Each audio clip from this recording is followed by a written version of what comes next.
i7 ગુજરાતનો અવાજ। નમસ્કાર દર્શક મિત્રો, i7 ન્યૂઝ ગુજરાતીની સાથે હું છું આપની સાથે પાયલ બામભણિયા। તો જોઈએ આજના મહત્વના સમાચાર। અમદાવાદના રામોલમાં લૂંટ અને અપહરણ મામલો। રામોલ પોલીસે 6 આરોપીઓની કરી ધરપકડ। 25 લાખ રોકડા, સોના ચાંદીના દાગીના સહિત 53 લાખનો મુદ્દામાલ કબજે કર્યો। મુખ્ય આરોપી સંગ્રામસિંહ સિકરવાર અને ઋષિ ઉર્ફે હેપી સહિત 6 આરોપીની ધરપકડ કરાઈ। આરોપી ઋષિ ફરિયાદનો કૌટુંબિક ભાણિયો થાય છે। આરોપી ઋષિએ સંગ્રામસિંહને લૂંટ અને અપહરણ કરવાની ટિપ્સ આપી હતી।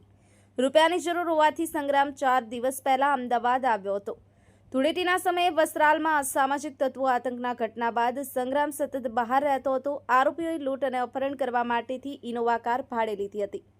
Samir Khan Pathan, i7 news Gujarati, Ahmedabad. તારીખ 9/9/2025ના રોજ વસ્ત્રાલ ગામ પાસેથી ફરિયાદી અજયસિંહ રાજપૂતને ઇનોવા કારમાં આરોપીઓ દ્વારા અપહરણ કરી જુદી જુદી જગ્યાએ ફેરવેલો હતો અને તેમને મુક્ત કરવા બદલ 1 કરોડની ખંડણી માંગેલી હતી। જેથી આરોપીઓએ ફરિયાદી પાસે તેમના પત્નીને ફોન કરાવી જેટલા પણ ઘરમાં રોકડા અને દાગીના હોય તે મંગાવેલા હતા। જેથી ફરિયાદીએ પોતાને ત્યાં કામ કરતા ઈસમને પોતાના ઘરે મોકલી દાગીના અને રોકડ રકમ મંગાવી હતી। જે રકમ આરોપીઓને મળતા આરોપીઓએ ફરિયાદીને કેનાલ રોડ ઉપર છોડી દઈ અને ત્યાંથી પોતે નાસી ગયેલ હતા।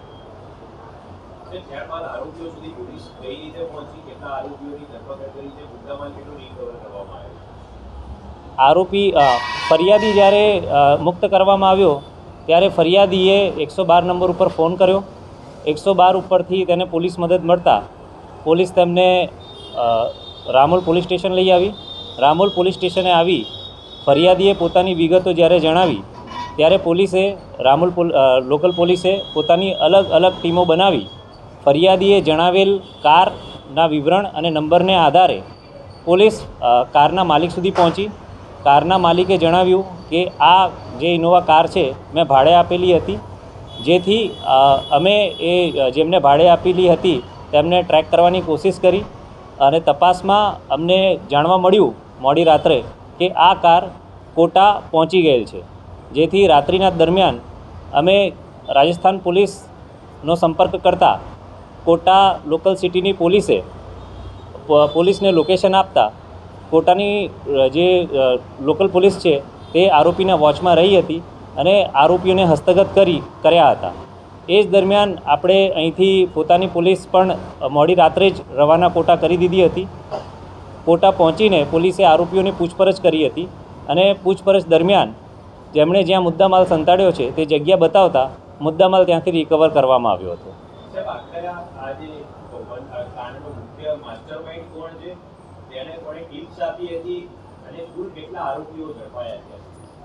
આની અંદર જે કુલ અત્યારે આરોપીઓ છે જે કુલ 6 આરોપીઓ છે।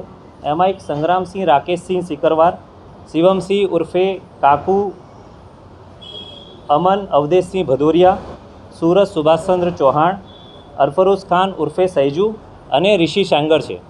જે મુખ્ય જે કાવતરું ઘડનાર છે એ સંગ્રામસિંહ છે અને ઋષિ શાંગર છે। ઋષિ જે છે તે આરોપીનો ભાણો થાય છે, એટલે કે ફરિયાદીનો ભાણો થાય છે અને ફરિયાદી આના મામા થાય છે। અને જે ફરિયાદી છે તે પોતે જમીનનો લે વેચનો ધંધો કરતો હોય અને તેની પાસે મોટા પ્રમાણમાં રોકડ હોય તેવી જાણ ઋષિને હતી। જેથી ઋષિએ આ પોતાના મામાની ટિપ્સ સંગ્રામને આપેલી હતી અને સંગ્રામે આખો આ અપહરણ કરવાનો અને રૂપિયા પડાવવાનો પ્લાન ઘડ્યો હતો।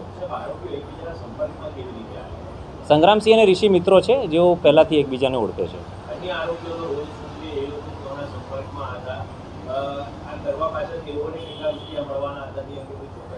અત્યારે અમે રિમાન્ડની કાર્યવાહી ચાલુમાં છે અને જે તપાસ અને પૂછપરછ ચાલુ છે અને જે આગળ જે તપાસમાં ખુલશે ત્યારે એ વિશે વધુ વિગતો આપી શકાશે।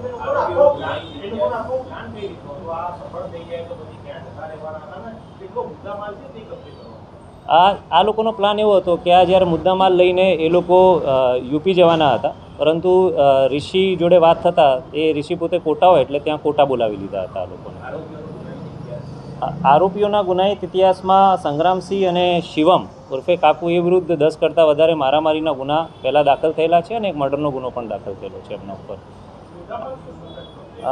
મુદ્દામાલની અંદર આપણે આરોપીઓ પાસેથી 26 લાખ રૂપિયા કેશ અને સોનાના દાગીના જે આશરે 25 તોલા જેની કિંમત રૂપિયા 25 લાખ અને આશરે 1.5 કિલો ચાંદી જેની કિંમત રૂપિયા 1.5 લાખ એમ કુલ મળી આશરે 53 લાખનું સંપૂર્ણ મુદ્દામાલ જે લઈ ગયા હતા તે રિકવર કરેલો છે. એ હજી આપણે તપાસ એની ચાલુ છે. રિમાન્ડ દરમિયાન જે પણ કંઈ ખુલશે એ તપાસમાં ખ્યાલ આવશે.